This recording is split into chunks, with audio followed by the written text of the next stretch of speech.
Hello everybody, I'm Sensei Justis and I have Miss Virginia here with me, and today we're going to do another pre-Skillz follow along lesson for you guys.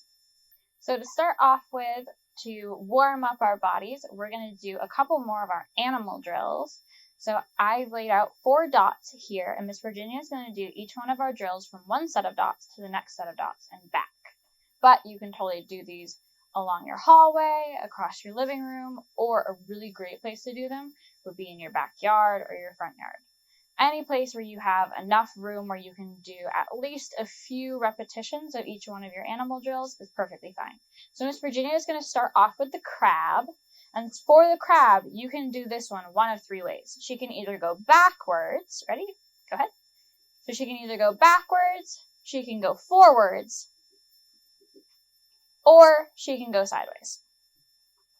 I really leave it up to the kids to decide which way they want to go.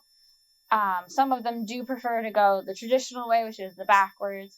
It does usually end up being the easiest one for them to do. The main things that we're looking for is that they're using their hands and their feet to help them steer and to help them move along, and that they're keeping their butt up off of the ground. All right, for our next one, Miss Virginia is going to do the bunny. So the bunny is very, very easy. These are our little baby hops, as we like to call them. So Miss Virginia is going to hop with 2 feet, and she's going to do just little hops all the way down and then all the way back. Good job. So with the bunny hops, you want them to focus on using their control because they're still using both of their feet, so they should be jumping with both feet at once, not one foot and then another foot, but we want them to focus on their control and making sure that they're doing just little tiny hops all the way down and all the way back, instead of like with our kangaroo or our frog where we're trying to go for distance or height. Now for our last one, we're going to get a little bit trickier and we're going to do the flamingo. So ready, Miss Virginia? Miss Virginia is going to raise one leg and she's going to hop on one foot all the way down and then all the way back. And you can totally switch feet when you get to one end and switch feet when you get back to the other end, or you can do the same foot all the way down and all the way back and then do another one or another repetition using the other foot. Doesn't really matter, but this one is really focusing on building up their leg strength and getting their legs a bit stronger while also working on their balance and their coordination. All right, now we're going to move on to our stretches. All right, now for our stretches, we're just going to do our traditional stretches that we always do during our pre-Skillz class. So we're going to start off with our washing machine. And this one is to kind of loosen up all the muscles in the back and the hips. But with this one, we want to make sure that we are still using control and we're not moving our feet. So our feet should be stuck in cement, as we like to say. And now we're going to move on to our tree stretch. So you're going to reach up as high as you can while still keeping your feet flat on the floor. Reach up, reach up, reach up, and then wiggle your fingers, wiggle your hands, wiggle your elbows, wiggle your shoulders, and then reach down, try to touch your toes. And then we're going to do that 2 more times. So this one is really good because it does loosen up pretty much each one of those sections of the body, stretching out the back, stretching out the arms. And then we'll move that down to our toes. But it's also good because, as we say, wiggle your fingers, wiggle your hands, wiggle your elbows, wiggle your shoulders, and then reach down and touch your toes. It does help the kids start to associate those words with different parts of their body. All right, now let's do our big arm circles, loosening up our shoulders and working on our control, making sure that we're not going too fast because we don't want to hurt ourselves. Now we're going to switch directions and do big arm circles going the other way.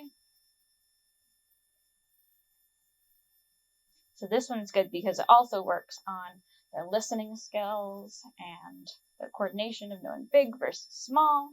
And now we're going to go to our little arm circles. Little arm circles. And then little arm circles going the other way.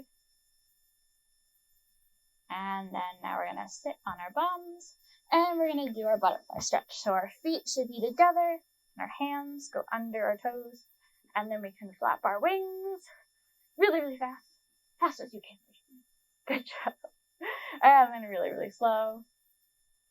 So this one's good because it's also teaching them the difference between fast versus slow.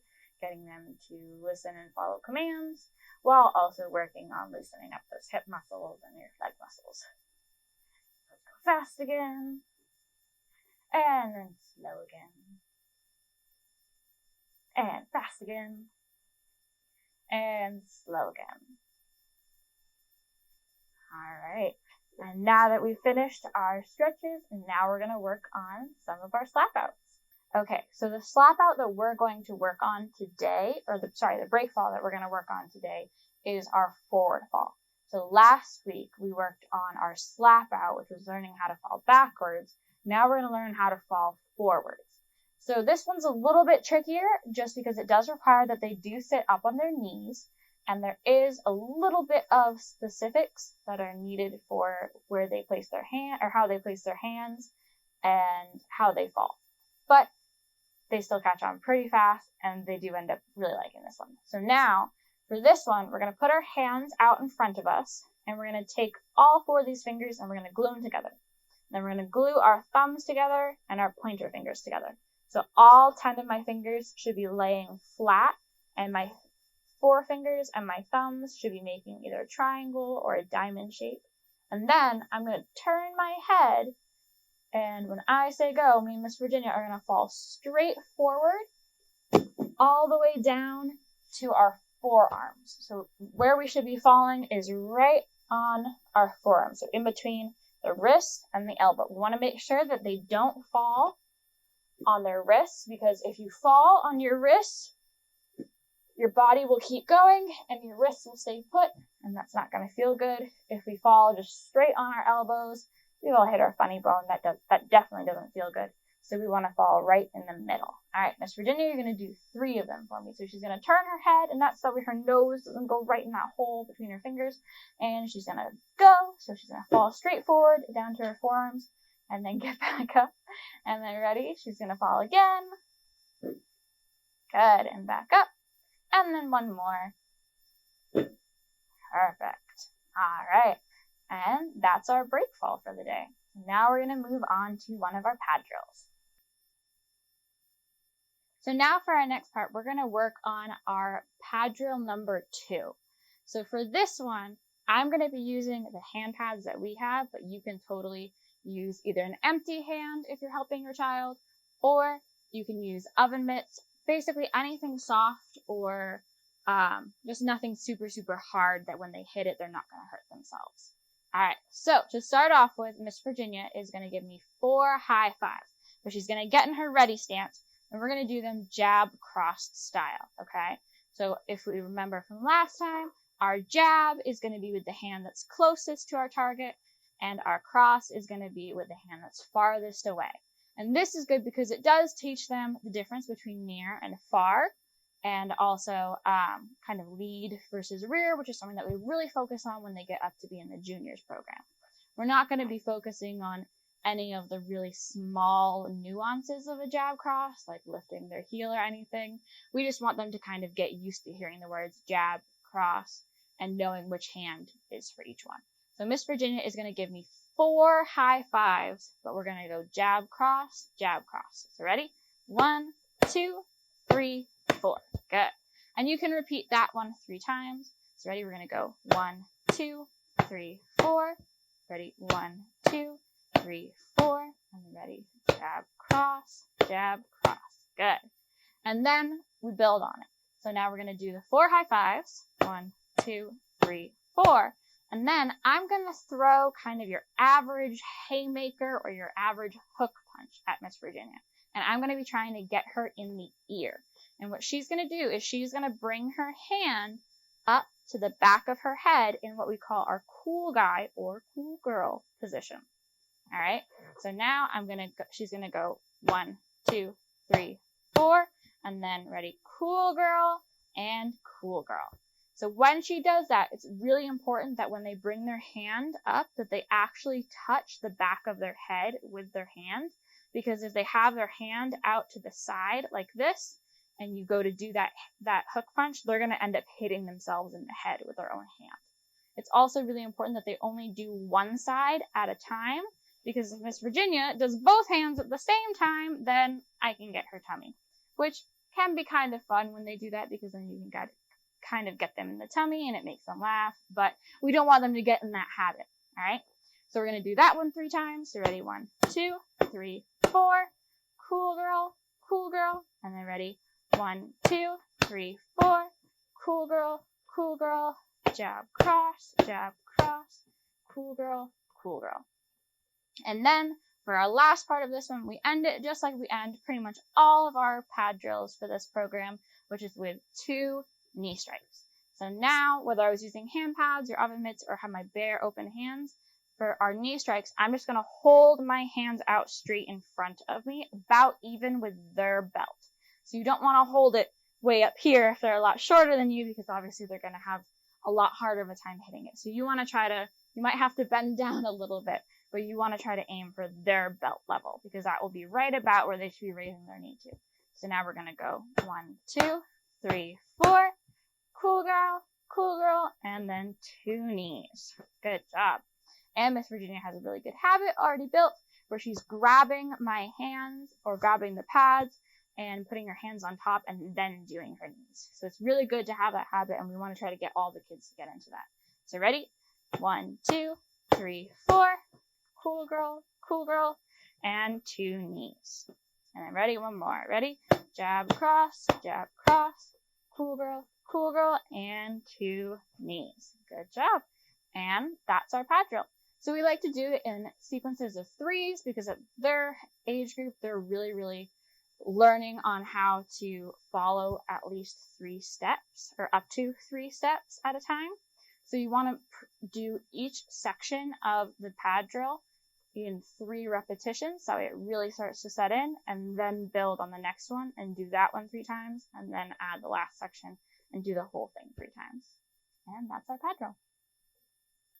All right, and for the last part of today's class, we're going to work on our balance beam kicks. So this exercise is really good because it does work on their balance and their coordination, and it also gets them extra practice on learning the kicks that we learn in class. So what we've done, because we know that not everybody has a balance beam at home, is we've taken one of our extra white belts. You can totally use your child's white belt, or if you have masking tape, you can put masking tape down on the floor. Or if you even have just a long scarf, you can put a scarf down on the floor. You just want something that's going to be somewhat narrow, but is going to be a good long line that they can walk across and practice their kicks on. So we've taken one of our extra white belts and we've just laid it across the floor here. And to start off with, Miss Virginia is just going to walk across our balance beam, just like you would walk across a balance beam if you were in gymnastics. Now, ideally, if it was something where they were a bit more raised up off the ground, we would walk in front of them and be ready to hold their hand if they needed help. And of course, you can still do it even if they're having issues with something that's down low on the ground. So if Miss Virginia was a bit younger and she was having issues, I would just walk in front of her and just very lightly hold her hands so that way she can gain confidence in the exercise without worrying about falling off and getting hurt. So she's going to do the walk across one more time. And she's just going one foot right in front of the other. And then now we're going to switch to what we call our horse, right? So it's very much like our horse that we practice during animal drills. But now she's going to stand sideways and she's going to slide her feet together and her feet apart as she does it. Good job. One more. And for this one, if they were having issues, you would just stand in front of them this time. So hold their hands. All right, so now here's where it's going to get a little bit trickier, all right? And this is the part that's really going to be working a lot on their coordination and on their kicks, all right? So now Miss Virginia is going to do her horse all the way down until she gets to the middle of the balance beam. And then I'm going to hold my hands, or if I had oven mitts, or I could bring back the hand pads that we used during our pad drill, or I could even be using a pillow. And now I'm going to hold my hands out in front of me like this, and she's going to put her hands on top of my hands, and she's going to give me 2 knee strikes. Good job. So the things that we're looking for with this is that they're bringing their foot right back to the balance beam every time that they're done, and that they're making sure that they regain their balance before they do that next knee strike. So ready? She's going to continue on the rest of the way, and then we're going to do it over again. Ready, and 1 and 2. Good. All right. And then now, here's where it's going to get a little bit trickier. And this one is definitely a good one to have a pillow for. You can just hold it up and down right up against you. But now, Miss Virginia, she's going to walk across into the middle just like before. And now, instead of putting her hands down on top of my hands, she's going to do her Abe Lincoln. And that's going to help them get in the habit of keeping their hands up, which will help them keep their balance. All right. So she's going to put her hands in the top of her gi or in the top of her t-shirt. And now I'm going to hold my hands out and she's going to do 2 front kicks. So if I'm holding my hands out like this, I do want them to do their ballet toes. That way then they're not going to be stubbing their toes or potentially cutting you with a toenail or something. So that way then they're hitting you with the top of their foot instead of their toes. But if they're hitting a pillow, so if I was holding a pillow up against me, pretend pillow right here, Miss Virginia would be using the bottom of her foot. And I mean, if you really trust your child to not hurt you, you can let them kick, say, your leg very gently, but that's really up to you. So ready? She's going to go to the end again, and then we'll do it one more time. So she's going to walk across and then get in the middle, and then she's going to do 2 front kicks this time. Good job. All right, and that's our balance beam kicks. And that completes our pre-skills class for the week.